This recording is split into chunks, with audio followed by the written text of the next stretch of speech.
سلام، سروش هستم. بازی فودیز رو میخوام بهتون معرفی کنم. یه بازی استراتژیک سبک و در واقع داستان محور، آرت بسیار جذابی داره و یه بازی 2 تا 5 نفره است. طراح روی جلد جعبه بازی رو یک فرد ایرانی به نام آقای سعید جلوی طراحی کرده که طرح بسیار زیبایی هم هست. داستان کلی بازی هم اینه که قراره که ما غذاها رو از رستوران مرکزی بخریم ببریم توی فودکورت‌های خودمون و بر اساس نظر سرآشپزایی که توی بازی هستن و بر اساس چیدمان بازی‌ها توی فودکورتمون هم امتیاز به دست میاریم و برنده بازی مشخص میشه. اجزای بازی شامل یک صفحه امتیاز شمار هست و در واقع رستوران مرکزی بازی هم همینجا هست، جایی که ما میتونیم غذاها رو از اونجا تهیه کنیم و توی فودکورت‌های خودمون ببریم و جایی که سرآشپزا قرار میگیرن. یک سرآشپز به صورت پیش‌فرض بای دیفالت اینجا هست و 2 تا سرآشپز هم به انتخاب بازیکن‌ها از بین 5 تا سرآشپز موجود در بازی انتخاب میشه و میاد توی این قسمت قرار میگیره. تفاوتی که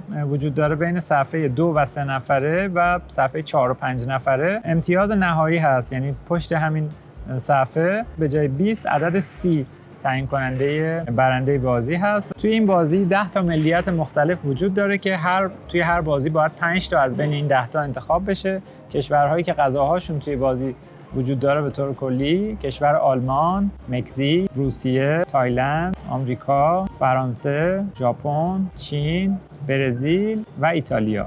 این 10 تا کشوری هست که غذاهاش وجود داره. تا توی هر بازی از بین این 10 تا 5 تاش انتخاب میشه به توافق بین بازیکن‌ها و اون 5 تا ملیت از هر ملیتی 10 تا غذا وجود داره که در واقع 50 تا غذا توی هر بازی قرار میگیره. سرآشپزایی که توی بازی وجود دارن این 5 تا سرآشپز هستن که توی هر بازی با توافق بین بازیکن‌ها از بین این 5 تا 2 تاش انتخاب میشه و توی بازی میاد. ستاره هایی که امتیازهای اضافی به بازیکن ها میده، این ستاره ها در جریان بازی روی فودکورت های بازیکن ها قرار میگیره که بعد میگم به چه صورت امتیاز میده. سکه های 1 دلاری و 3 دلاری که اول بازی هر بازیکن 3 تا سکه 1 دلاری داره.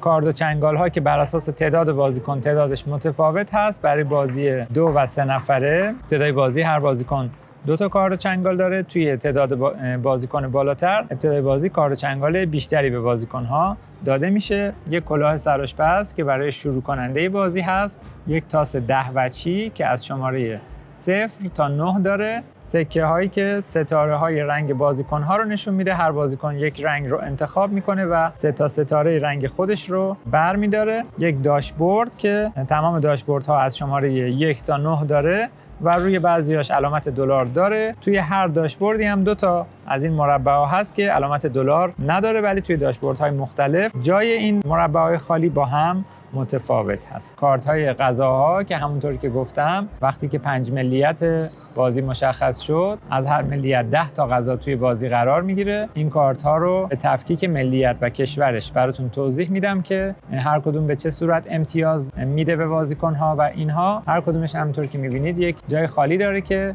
وقتی که روی این داشبورد قرار میگیره در واقع قیمت غذا رو مشخص میکنه. توی بازی 2 و 3 نفره قیمت غذاها از 2 دلار شروع میشه. 3، 4، 5 و 6 دلار بیشترین قیمت غذا هست توی رستوران مرکزی. 5 تا سرآشپزی که تو بازی هستن که از بینش قرار هست که 2 تاش رو انتخاب کنیم و توی صفحه بازی قرار بدیم، هر کدومش به یک شکلی امتیاز میدن. نظر این سرآشپز اینه که اگر شما 5 تا غذا از 5 تا ملیت مختلف توی فودکورتتون داشته باشین، این سرآشپز بهتون 3 تا ستاره میده. هر کسی که موفق بشه نظر این سرآشپز رو جلب کنه یکی از ستاره‌های رنگ خودش رو روی این قرار میده و در واقع هر بازیکن یک بار فقط میتونه از نظر این سرآشپزها امتیاز دریافت کنه. سرآشپز بعدی نظرش این هست که اگر شما به صورت یک به اضافه توی فودکورتتون غذا بچینید بهتون 3 تا ستاره یا 3 تا امتیاز میده. سرآشپز بعدی میگه که اگر از 3 ملیت مختلف از هر کدوم یک جفت غذا یعنی 2 تا غذا داشته باشید توی فودکورتتون، این سرآشپز هم بهتون 3 تا ستاره یا امتیاز میده. سرآشپز بعدی میگه که اگر از یک ملیت 4 تا غذا توی فودکورتتون باشه بهتون 3 امتیاز میده. و این سرآشپز آخری هم میگه که اگر شما موفق بشید با کنار هم قرار دادن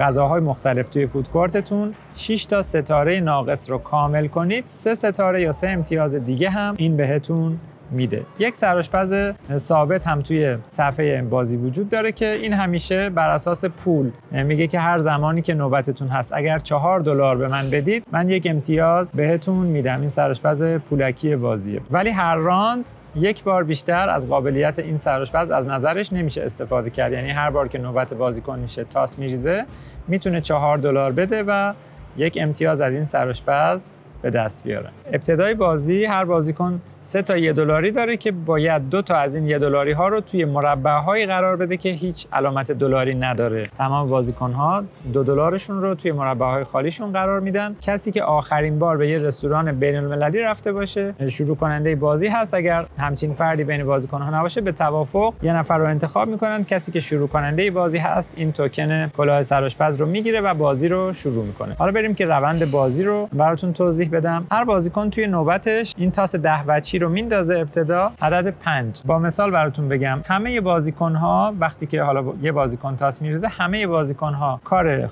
مربع شماره 5 فودکورت خودشون رو باید انجام بدن. به عنوان مثال کسی که این داشبورد رو داره $2 از بانک دریافت میکنه، یعنی 2 تا $1 از اینجا برمی‌داره توی پول‌های خودش میذاره. به این ترتیب همینجا کار کارد و چنگال رو هم براتون توضیح بدم. هر بازیکنی که تاس میریزه یا میخواد کار تاس یک شماره خاصی رو انجام بده اگر دوست نداشت از اون شماره به خصوص استفاده کنه میتونه یک کارد و چنگال پرداخت کنه و از یکی از خونه‌های مجاور اون عددی که اومده استفاده کنه. به عنوان مثال الان که 5 اومده با پرداخت یک کارد و چنگال میشه از خونه شماره 4 6 2 یا 8 استفاده کرد. خونه‌های مجاور اطراف عدد 5. کسی که نوبتش هست و تاس میریزه علاوه بر اینکه همه کار اون شماره رو انجام میدن بازیکنی که نوبتش هست میتونه از رستوران اصلی یک خرید انجام بده. اگر پولش رو داشته باشه توی برنامه‌اش باشه توی استراتژیش باشه میتونه یکی از این غذاها رو بخره. بعد از اون این غذاها توی فودکورت بازیکن‌ها قرار میگیره. اینکه من این رو روی چه عددی قرار بدم باز بسته به استراتژی خودم هست. وقتی که اینو اینجا قرار میدم بعدن اگر عدد 5 بیاد من دیگه اون $2 زیر اینو دریافت نمی‌کنم. کار در واقع قابلیت خود این غذا رو باید انجام بدم. همونطور که می‌بینید اطراف این غذاها همشون یک سری ستاره هست که ستاره‌های نصفه هست که بعدن اگر بتونیم این ستاره ها رو کامل کنیم همون لحظه روی صفحه امتیاز شمار جلو میریم و امتیاز دریافت می‌کنیم. تمام بازیکن‌ها یکی از ستاره‌های رنگ خودشون رو روی این صفحه امتیاز شمار قرار میدن برای گرفتن امتیازهای مستقیم.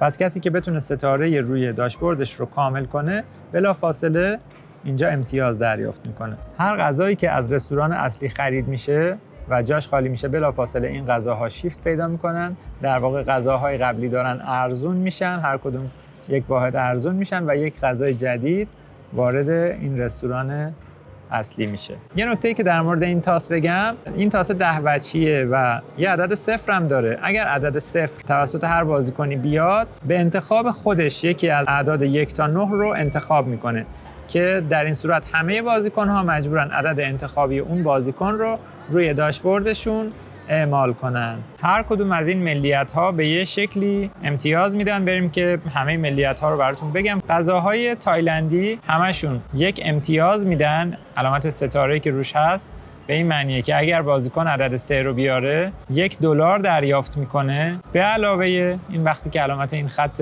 عمودی با نقطه چین رو میبینید یعنی که این کار رو انجام میده، کار کناریش هم انجام میده، یعنی $1 از بانک دریافت میکنه. اینجا داره میگه که اگر در خونه‌های مجاور این به صورت عمودی که نشون داده غذاهایی باشه که حاوی فلفل باشه یک امتیاز به بازیکن داده میشه. این ویژگی غذاهای تایلندی هست. توی تمامشون اگر به صورت عمودی در خونه‌های مجاورش غذاهایی باشه که حاوی فلفل باشه یک امتیاز داره میده. این اشاره به این هم داره که فرهنگ تایلندی هم غذاهای تند خیلی دوست دارن و توی هم اکثر غذاها فلفل رکن اصلی رو داره. این هم به همین صورت هست، داره میگه که $2 به اضافه خونه‌های اطراف حاوی غذای فلفلی یک امتیاز. این هم فقط میگه خونه‌های اطراف که غذایی باشه که فلفل داشته باشه یک امتیاز دریافت میکنه بازیکن. ملیت بعدی روسیه هست. غذاهای روسی به این صورت هست که هر کدومش یک سری آیتم رو نشون داده با علامت نقطه چین که اون آیتم ها به اون کارت اضافه میشه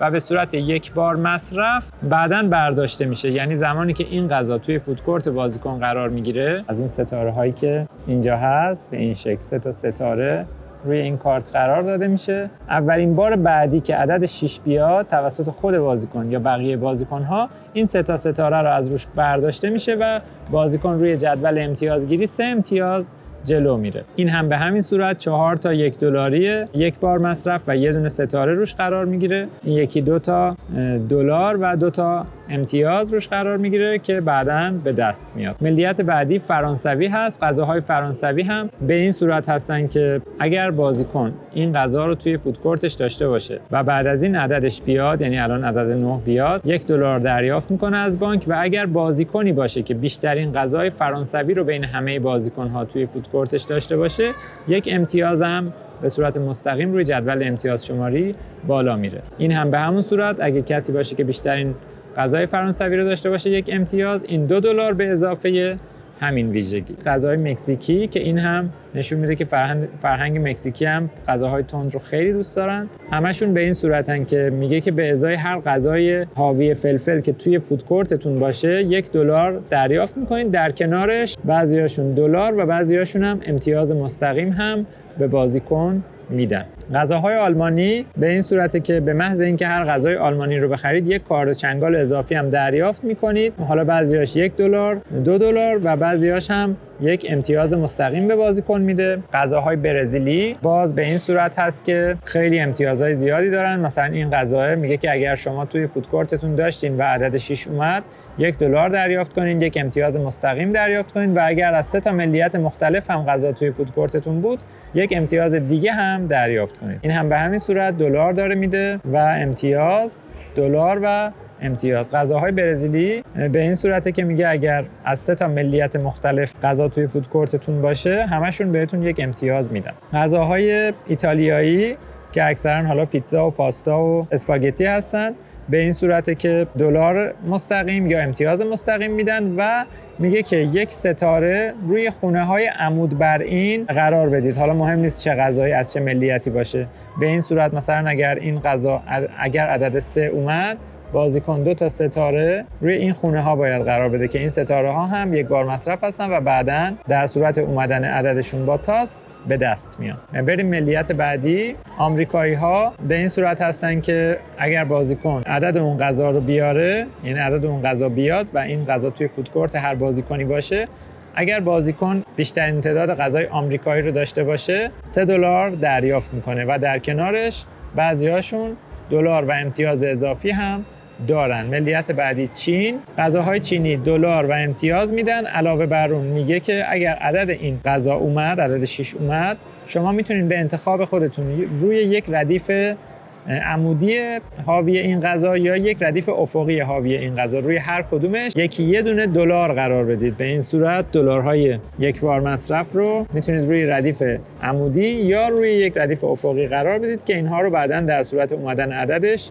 به دست میارید. و غذای ژاپنی بهتون باز $1 امتیاز میده و باز هم اگر مجاورش به صورت عمودی غذاهای ژاپنی دیگه‌ای هم بود، به ازای هر غذای ژاپنی که در خونه‌های اطرافش باشه $2 دیگه هم به بازیکن میده. این امتیازها و $هایی که روی فودکورت ها هست رو گفتم، به علاوه ستاره هایی که روی فودکورت ها کامل میشه و نظر سرآشپزایی که قبلا براتون توضیح دادم. مجموع اینها باعث میشه که یه بازیکن زودتر به امتیاز نهایی برسه و بازی به پایان برسه و برنده بازی مشخص میشه. امیدوارم از این ویدیو استفاده لازم رو برده باشید. اگه ما رو سابسکرایب کنید، کامنت برامون بذارید و ما رو لایک کنید، خیلی خوشحالمون میکنید. این بازی رو میتونید تو بازیکده شیراز هم تجربه کنید و ازش لذت ببرید. خدا نگهدار.